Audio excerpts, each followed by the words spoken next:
Welcome to Tash Talks Soul.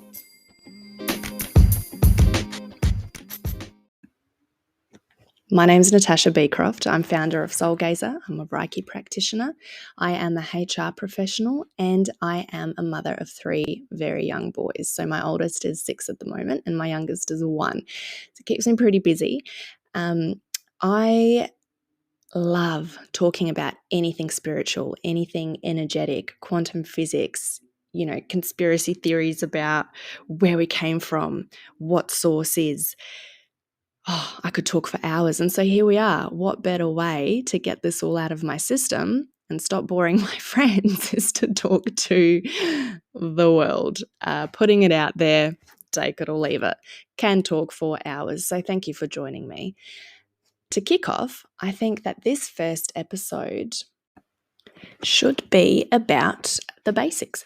So where I would like to start might be a controversial perspective, who knows, but why I think that counselling or therapy or really deep shadow work, basically having a good hard look at yourself and taking radical accountability for yourself, is absolutely crucial for spiritual development. Now, you might be listening to me and thinking, what? Why would I want to do that? But if you bear with me, let me explain. So in my observations, the whole toxic positivity and spiritual bypassing is a very real thing. Feels like there's gurus all over the internet at the moment, everywhere you look, that talk about you just have to be positive and love and light and everything's amazing, which is amazing. But the other side of it is that basically, how hard is it to suppress things? I mean, I know some of us are professionals, but can you think of an example in your day-to-day life where you've tried your hardest to suppress something very uncomfortable? Maybe something happened that brought up a little bit of shame, a bit of embarrassment for you, a bit of guilt, and you think, oh God, that feels so yucky. I do not want to sit with those feelings. And so you sweep it under the rug. There might have been, a tinge of rage when your kid did that thing that you sometimes catch yourself doing. And instead of facing it and acknowledging it within yourself, it's just easier to scream your shame away at them, or maybe the person that cut you off in traffic. I mean, we've all probably been there, done that. But do you then feel guilty after you do that? And does shoving it down really help? Did it really help? Did you feel light and bright afterwards? Or did you possibly find yourself in situations where there were more and more reasons to feel those nasty feelings over and over again? Do you find yourself repeating certain patterns over and over again? Maybe that's in your romantic relationships or friendships or professionally or with family, in your self-talk, maybe with your finances, which is another juicy topic. I mean, the list just goes on, and it's so frustrating because you might find yourself thinking, why does this keep happening to me? And you might be putting yourself into a bit of a victim mindset and thinking, God, not again. Why does this keep happening to me? And that no matter how hard you try, maybe your bank account balance seems absolutely frozen in place, or your credit card debt is taunting you with its bloody balance no matter how much money you make. Are there things in your life that just do not make any sense at all, that defy all logic, no matter how hard you try and how much focus you put on them, and that just seems to stick to you for no reason whatsoever, or supposedly no reason whatsoever? And the reason for that is there's usually some sort of energetic cause, and it's a shining betrayal of some sort of imbalance, some sort of energetic imbalance, and the root of which is usually hidden in the dim dark depths of your subconscious mind. So, drumroll please, this is why counseling and therapy and shadow work and doing whatever you need to do to face yourself and do a big old spring clean. So yeah, any sort of therapy, it doesn't really matter specifically. You could be doing it at home by yourself, supported by some tools that work for you, or maybe you're the kind of person that prefers working through things with a professional. There's no one size fits all with this journey. I've done both, and both have had their place at various times in my life with various issues that I was working through. But in my lived experience working through things under the guidance of a professional, taught me tools and skills that eventually I felt comfortable using on my own. And that's not to say that I still don't go to therapy if something new comes up, because you might learn tools that help you deal with a particular flavor of anxiety or a particular issue in your life, and then life throws you a curveball and you realize that maybe the tools that work to help you process one thing don't necessarily work to help you process another. So it's like going to the gym for your mind. We go to the gym for our bodies, but for some reason there, seems to be a stigma on working on our mental health and embracing help to do that. So the truth is, our subconscious mind has a lot to answer for. So I'm sure, or maybe not, I'm sure maybe you've heard of the iceberg analogy, where the mind you are aware of is the tip of the iceberg floating above the water. And then the subconscious mind, that is largely responsible for your thoughts, behaviors, your beliefs, all of that is hiding underneath the surface. So our subconscious mind is a sponge up until the age of 7. So basically, up until that point, we do not have a BS meter. We accept everything that happens to us as truth, and we are absolutely prime for developing beliefs that we will then carry on into our adult lives. And if they are not empowering beliefs, then we're kind of stuffed, aren't we? We've got our work cut out for us. So everything that happens to us, we accept as truth for the most part. Can you imagine, just for 1 second, all of the stuff that floated into your awareness up until the age of 7, all the comments that your family made, everything you've witnessed, the experiences that you had, all of that was forming your worldview of this is how things are, which is pretty scary when you think about it. But as we grow up, we mature, we grow, these planted seeds, can grow into some pretty stubborn trees that we accept are a given, a fact of life. Belief systems are incredibly difficult to change, especially if you're not willing to do the work. And so all of these potential nasties that you have lurking within, they're ruling you. You've programmed yourself like a computer, and you're running this program on autopilot. And everything that you were taught as a child, which was unwanted or not acceptable or shameful, or basically resulted in you not receiving the love that you wanted, and instead you were being shamed, rejected, all of that got swept under the rug. And any behaviors that did not get you love from your caretakers, your parents or guardians, whoever was looking after you, all of that got repressed. So qualities that got you a positive response were put on the highlight reel, and they formed your perception of yourself. Even at times, maybe when it went against what you truly felt, insert people pleasing. And so we go through life with all of this lurking in our shadow, this proverbial dust under the rug. And meanwhile, plot twist, our body is wired to heal itself. So when you cut yourself, your skin's cut open, you're bleeding, your body gets a signal from your brain saying, red alert, come fix this. We have a problem. We need to fix this. But what happens when our mind experiences an injury? Our mind wants to heal that too. Our subconscious wants to heal that too.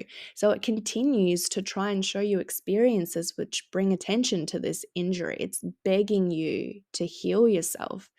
But what do? We freak out, because what are these nasty little feelings? They make me uncomfortable. I don't want to feel it. Let's just numb it down, shove it down, and just try to distract ourselves away from it. And so we suppress it until it rears its ugly head again. And then this might manifest itself as getting wildly triggered in certain situations or conversations, or, with certain people. You might find yourself being super judgmental and hateful towards people for random qualities that they have, which is psychological projection. You might find yourself anxious and obsessing over certain things, which none of that sounds fun, right? And so the tricky thing about the subconscious mind is that it's a bit of a stealth ninja. It's a covert agent. Our ego does such an amazing job of justifying our outrage and then hiding the real reasons beneath it. So what's next? What do you do next? So you go find yourself a therapist. What do you do? The path looks different for everybody. I mean, when I was having trouble living in my own head, I tried 3 different counselors, so each for different issues because that's what felt right for me at the time. And this was over the span of about maybe 6 years. And then there came a point where I felt that going to the sessions wasn't quite as valuable anymore because I was having these conversations in my head with myself already. So from there, I started reading books on mindset, forgiveness work, even things on manifestation and how our vibration shapes our reality. And that was a great carrot to make me reevaluate what sort of energy I was showing up in and how that was translating to my external reality. And I did a few courses online, which inspired me to make my own little intro to shadow work course, which was a lot of fun. But I found that those courses really helped me in a way that in a different way to what counseling did, because traditional talk therapy has its place, and then the stuff that I was doing online with a coach, I worked through subliminals, hypnosis, EFT, time techniques, even past life regressions and meditations, and it was so transformational. I have no words. It was huge for me. And there was a lot of journaling, there was breath work. It was nuts. I cleared lifetimes and generations worth of trauma. And this work is so, so valuable. Everything that we clear flows on through our DNA to our children and our children's children. Epigenetics suggests that our DNA carries trauma from 13 generations ago. So imagine the hot mess you are times 13 and all wrapped up in a pretty bow and handed to your babies and their babies. And it's crazy. I mean, with this stuff, I reckon we're like a limitless onion with limitless layers to peel back. And when you feel that you've healed one part of yourself or one aspect of your trauma, it might rear its head a few years later and you realize, wow, there is so much more depth to this, and I can heal and release so much more and get to know myself so much deeper, which is just such a gift. Um, and look, healing, the journey is not linear, and sometimes I think I've healed something and I've released it, and then it shows up in a slightly different version, and then it trips me up again. And so I dive in and I apply my tools again, sometimes different tools, and then so it continues. I don't think that anyone's ever truly fully healed or fully whole, and that this journey ever really ends. I mean, I'm not a perfectly woke individual, but I have gotten better over time at noticing the tricks that my subconscious mind and ego like to play. And as a result, my head is a much happier place to live in. And if we can come at it from a place, come at life from a place of being a clear channel, self-aware, especially if you guys are those of you that are drawn to be healers, or just holding a high vibration for for yourself, and then as a butterfly effect, it flows on to the people around you. If we can be a clear channel and clear the debris within our own selves, we can serve so much better at such a higher level. I noticed, as an example for myself, so when I'm doing Reiki on somebody, I am a channel. It's like source energy flows through me and flows to the person that I am working with. And if I have a lot of unhealed wounding, if I'm not in a good place, if I'm processing or rather not processing stuck, really deep, uncomfortable emotions, then that affects in how I show up. That affects my ability to pass along the pure, clear source energy to other people. Because the way I see it is that my own debris and rubbish muddies it. I am unable to pass it along as effectively if I myself am not a clear, high vibing, healed channel. I don't even know. I hope that makes sense. But it's kind of like, imagine you're a swimming pool and there's all this sediment down the bottom, and then you're pouring in this beautiful, clean, clear, sparkling crystal water, and you're pouring it in, but the more you pour in, the more it just stirs up the sediment. So what are you left with? Are you left with the beautiful incoming crystal clear, sparkling, cool water? Or are you left with a kind of muck, you know? So I feel like as healers and as, you know, just souls basically on this planet, just trying to make the world a better place, I feel like it is our responsibility to make sure that we are the clearest channel that we can possibly be.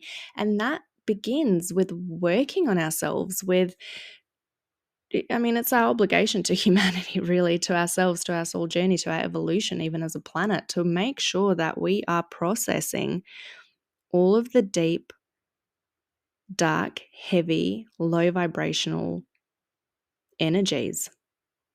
I mean, it's all in service to humanity. It's our job, really.